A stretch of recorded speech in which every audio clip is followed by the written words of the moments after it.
বাংলাদেশ পানির দেশ। শিরা উপশিরার মতো শত শত নদ নদী খাল বিল দিয়ে এ পানি প্রবাহিত হচ্ছে ছোট্ট এই দেশটিতে। আমাদের প্রতিদিনের জীবনযাপন, কৃষি, মৎস্য, অর্থনীতি, যোগাযোগ, শিল্প সবকিছুই এই পানি কেন্দ্রিক। এই উপমহাদেশের 3টি প্রধান নদীসহ অন্যান্য নদ নদীর পানি বাংলাদেশের বুক চিরে মিশে যাচ্ছে দক্ষিণের বঙ্গোপসাগরে। আর এই পানি বয়ে নিয়ে আসছে কোটি কোটি ঘনমিটার পলি। বাংলাদেশের বেশিরভাগই পলিগঠিত প্লাবনভূমি। আমাদের ভূ গঠন প্রক্রিয়ায় পলিগঠিত প্লাবনভূমির ভূমিকা অত্যন্ত গুরুত্বপূর্ণ। আমাদের নদ নদীর গতি প্রকৃতির একটি বড় অংশ জুড়েই আছে জোয়ার ভাটার খেলা, বিশেষ করে দক্ষিণাঞ্চলের বিস্তীর্ণ উপকূলীয় অঞ্চলে। আমাদের উপকূলের এই বিশাল এলাকায় বাস করে দেশের 2/3 বেশি মানুষ। বৈচিত্র্যময় তাদের জীবন ও জীবিকা।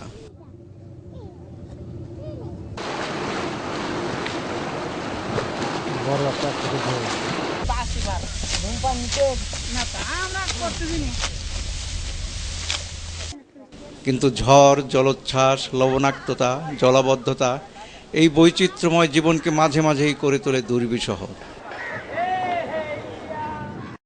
সাম্প্রতিককালে বৈশ্বিক উষ্ণতা বৃদ্ধির ফলে সমুদ্রপৃষ্ঠের উচ্চতা বৃদ্ধি পাওয়ায় দেশের উপকূলীয় অঞ্চলে বিরূপ প্রভাব পড়তে শুরু করেছে। বিশেষ করে জোয়ার ভাটা অধ্যুষিত এলাকায় এর ফলে ঘন ঘন আঘাত হানছে সিডর ও আইলার মতো সামুদ্রিক ঝড়, জলোচ্ছ্বাস। আর জলাবদ্ধতা ও লবণাক্ততা পাচ্ছে স্থায়ী রূপ।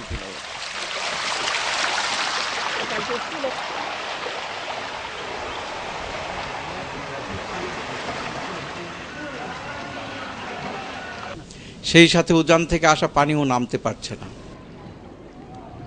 দেশের উপকূলীয় অঞ্চলে, বিশেষ করে যশোর ও বৃহত্তর খুলনা জেলায় জলাবদ্ধতা ও লবণাক্ততা বৃদ্ধি পেয়ে এক ভয়াবহ রূপ ধারণ করেছে। তলদেশ ভরাট হয়ে নদীগুলো হারাচ্ছে নাব্যতা, ফলে বিল, বাওরের মতো এলাকায় জলাবদ্ধতা ও লবণাক্ততা বাড়ছে। সরতে পারছে না জোয়ারের পানি, অবরুদ্ধ হয়ে পড়েছে জনপদ, বন্ধ হয়ে যাচ্ছে স্কুল, কলেজ সহ নানা প্রতিষ্ঠান, উদ্বাস্তু হচ্ছে মানুষ। বন্ধ হয়ে যাচ্ছে স্বাভাবিক চলাচল, বাধাগ্রস্ত হচ্ছে প্রাকৃতিক ভূগঠন প্রক্রিয়া, মারাত্মকভাবে ক্ষতিগ্রস্ত হচ্ছে কৃষি ও মৎস্য সম্পদ।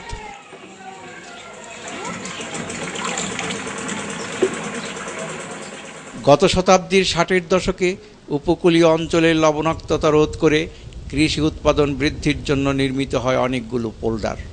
দিনে দিনে শুকনো মৌসুমে উজান থেকে গঙ্গা অববাহিকার নদ নদী বিলে পানি প্রবাহ কমে যাচ্ছে। গড়াইয়ের মতো নদী বারবার খনন করেও নাব্যতা ঠিক রাখা যাচ্ছে না। জলাবদ্ধতা ও লবণাক্ততা বৃদ্ধি অনেক এলাকায় নিত্যদিনের সঙ্গী, ফলে ক্ষতিগ্রস্ত হচ্ছে সুন্দরবন সহ এর জীব বৈচিত্র্য। এরকম একটি দুর্যোগময় অবস্থায় দুর্গত মানুষ কেটে দেয় বিল ভায়নার বাঁধ। বাংলাদেশের কমিউনিস্ট পার্টি এই বিলটা কাটিয়ে দিল আমাদের সবার উদ্যোগে। কাটিয়ে দেওয়ার পরে 4 বছর কাটা থাকার পরে নদী বড় হয়ে গেল। আর আমাদের এই বিল এখন এই সাধারণ জমির পরে 6 ফুট, 5 ফিট, 3 ফিট এরকম পলি পড়েছে। ফলে জোয়ারের পানি প্রবেশ করে পোল্ডার এলাকায়। জোয়ার ভাটার স্বাভাবিক প্রক্রিয়ায় নদীর নাব্যতা বৃদ্ধি হয়। এতে একদিকে বিলের তলদেশ ভরাট ও অন্যদিকে জলাবদ্ধতার অবসান ঘটে। ভবদাহ অঞ্চলের জলাবদ্ধতা দূরীকরণের জন্য এই প্রকল্পে নির্দেশনা ছিল TRM, টাইডাল রিভার ম্যানেজমেন্ট। এখানে কোনো অবকাঠামোগত পরামর্শ প্রদান করা হয়নি। জনগণের কাছ থেকে পাওয়া এই অভিজ্ঞতা কাজে লাগানোর উদ্যোগ নেয় বাংলাদেশ পানি উন্নয়ন বোর্ড।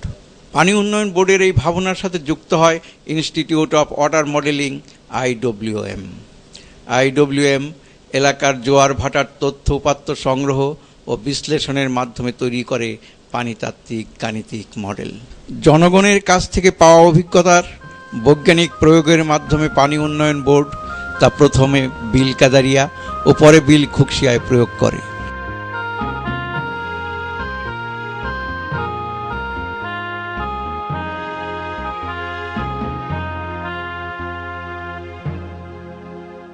বিল খুকশিয়া, যেটা নতুন করে টিআরএম গত 3 বছর আগে চালু হয়েছে, এখান থেকে নিকটে 100 ফুটের ভিতরেই আমাদের কাট পয়েন্ট আছে, যে কাট পয়েন্ট দিয়ে এখন নদীর স্রোত সরাসরি বিল এলাকায় প্রবেশ করছে এবং বিলের জোয়ারের পানি যে পরিমাণ পলি বয়ে নিয়ে এসছে সেই পলি ডিপোজিটেড হচ্ছে আমাদের বিলের নিচু এলাকায়, যার জন্য অনেক জমি আমরা দেখতে পাচ্ছি এখানে উঁচা হয়েছে, 4-5 ফিট উঁচা হয়েছে এবং এখানে নতুন করে ফসল আবাদ কৃষকরা শুরু করেছেন। অন্যান্য সকল বিলের ড্রেনেজের ফলে ব্যাপক ফসল হয়েছে। বিল খুকশিয়াও যথেষ্ট সাকসেস। আগে ছিল তো সম্পূর্ণ পানি, এই আমরা পলি এসে সম্পূর্ণ ভরাটেই যাচ্ছে, ওই সমস্ত জমিতে আমরা তালে কুলিত না পানি, এটা সম্পূর্ণ ভরাটেই গেছে। আমরা 18,100 হেক্টর জলাবদ্ধ জমির মধ্যে এটাকে নামিয়ে বর্তমানে 3,000 হেক্টরে আমরা আনতে পেরেছি এবং কৃষি এলাকা 12,062 হেক্টর থেকে আমরা এটা কমায়ে আমরা ঠিক 3,010 হেক্টরের মতো করেছি এবং অতিরিক্ত এই বছর 9,052 হেক্টর মতো জমিতে আমরা অতিরিক্ত ইরিভোরো ফসল উৎপাদন করতে সক্ষম হচ্ছি। জোয়ার ভাটার পরিকল্পিত ব্যবহারের এই কার্যক্রম টাইডাল রিভার ম্যানেজমেন্ট, যা এই অঞ্চলে টিআরএম নামে জনপ্রিয়। আমাদের এই বিল বাঁধার আগে বিলি ফসল হতো না, আমরা গরিব মানুষ মাছ টাছ ধরতে পারতাম না। এখন এই বিলি মাছে এই ট্যারাম হয়ে ভালো সুবিধা আছে, আমরা মাছ টাছ ধরতে পারি, বিলি ফসলও হয় ভালো। যেসব জায়গায় অনেক পানি থাকছে এই সময় ঠিক পাওয়া যেত না, সেই সব জায়গায় অনেক উঁচু হয়ে গেছে। জোয়ার ভাটার নদী ব্যবস্থাপনা হলো জোয়ারের সময় পলিযুক্ত পানি বিলগুলিতে প্রবেশ করিয়ে ভাটার টানে তা বের হতে দেয়া। এর ফলে জোয়ারের পলিতে বিলগুলি ভরাট হয়ে জলাবদ্ধতা হ্রাস পাচ্ছে। আবার ভাটার টানে পলিবিহীন পানি নদী দিয়ে বের হয়ে যাওয়ার সময় নদীর তলদেশ ক্ষয় করে নদীর গভীরতাও বাড়িয়ে দিচ্ছে। এই পদ্ধতির উল্লেখযোগ্য একটি দিক হচ্ছে এটি একটি প্রাকৃতিক প্রক্রিয়া। এজন্য খুব বেশি জমি অধিগ্রহণ করতে হয় না, আর তেমন বড় কোনো অবকাঠামো বা স্থাপনা তৈরি করতে হয় না। ফলে কম অর্থ ব্যয়ে ও কম জমি অধিগ্রহণ করে প্রকল্প বাস্তবায়ন করা সম্ভব। 1 লক্ষ হেক্টর জমির জন্য অধিগ্রহণ করতে হয় মাত্র 600 হেক্টর জমি। প্রকৃতিকে ব্যবহার করে টিআরএম পদ্ধতি ইতোমধ্যেই এইসব দুর্গত এলাকায় জনসাধারণের মাঝে পেয়েছে ব্যাপক জনপ্রিয়তা। জলমগ্ন এলাকাও এখন ভরে গেছে সবুজে সোনালী শস্যে। 4 বছর পরে ধান হয়েছে, ধানটা দেখতে কাটতে এবং আমাদের এই চলাফেরা করতে খুব ভালো হইলে মনের থেকে ভালো লাগছে। সামাজিক জীবনেও ফিরে এসেছে গতিশীলতা। জোয়ার ভাটার নদী ব্যবস্থাপনার এই সাফল্য ইছামতি ও কপোতাক্ষ নদীর জলাবদ্ধতা দূর করার কাজে লাগানোর প্রক্রিয়াও এগিয়ে চলেছে দ্রুত গতিতে। জলবায়ু পরিবর্তনের সাথে সাথে এ ধরনের জলাবদ্ধতার মাত্রা বেড়ে যাবে, আর টিআরএম এর সফল প্রয়োগ আমাদেরকে এ ধরনের দুর্যোগে বেঁচে থাকার পথ দেখাবে।